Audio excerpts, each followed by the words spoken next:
විජේමාලනීගේ පෙම් කතාව සිනමා තිරයට පමණක් සීමා වන දෙයක් නෙමෙයි. ඔවුන් දෙපළ සැබෑ ජීවිතයේද ප්‍රේමවන්තයෝ බව සිනමාවට ආදරය කරන හැමෝම දන්න රහසක්. ඉතින් අද අපි කතා කරන්නේ ඔවුන්ගේ ආදර කතාවේ තවත් එක් කතාවක් ගැනයි. ඉතින් මේ දෙන්නගේ ආදර කතාව මෝරා දළුලද්දී විජේට ඕනුනාලු මාලනීව තමන්ගේ ගෙදරට කැන්දන් යන්නේ. එහෙම නැත්නම් තමන්ගේ නීත්‍යානුකූල බිරිඳ කරගන්න. විජේගේත් මාලනීගේත් මංගල්‍යයට දිනමක් වුණු දාගන්න විජේට හිතවත් දෛවාඥයෙක් ළඟට ඔහු ගියාලු. විජේ මේ දෛවාඥයා සමග සමීපව සම්බන්ධතා පවත්වලා තියෙනවා.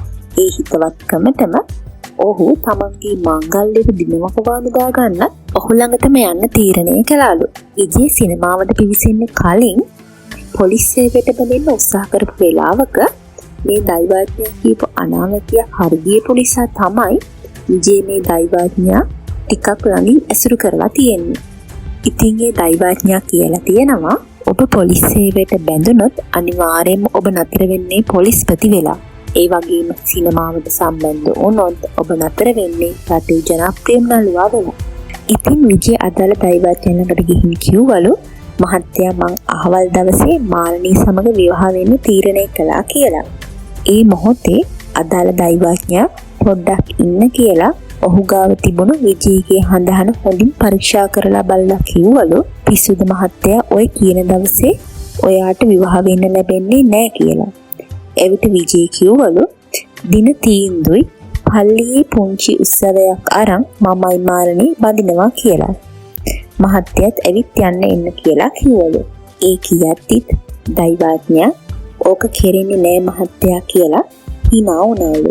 නෑ මේක අනිවාර්යෙන්ම කෙරෙනවා එන්න කියලා විජේ ගියාලු. හරියටම ඒ දෙන්නගේ මංගල්‍යයට දින තීන්දුව කරන් හිටපු ඔය කියන දවසට කලින් දවසේ සිඩ්නි කුමාරතුංග මිය යනවා. ඒ කියන්නේ විජේගේ අයියා ජීවන්ගේ තාත්තා. දෛවාඥයාගේ අනාවැකිය ඇත්ත කරමින් විජේට මාලනීව මගහැරෙනවා. මාලනී එක වැඩසටහනකදී විජේ ගැන මෙහෙම කියනවා. අපිට අපි මගහැරුණා. ඒ කතාව එහෙම්මම අතීතයට අයිති වුණා.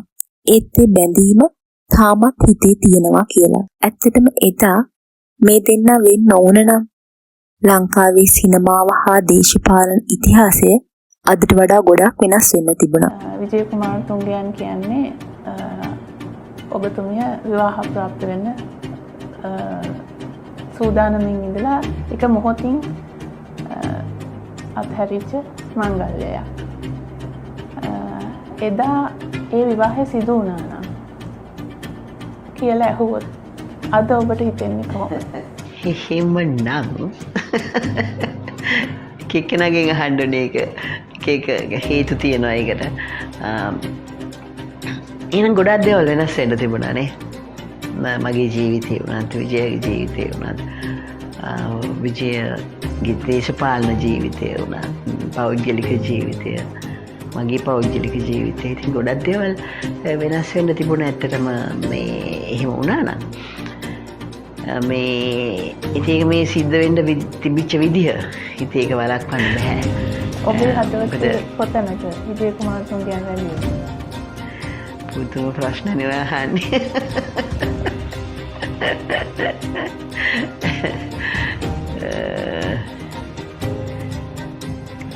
හරි අමාරු උත්තර දෙන්න නේද?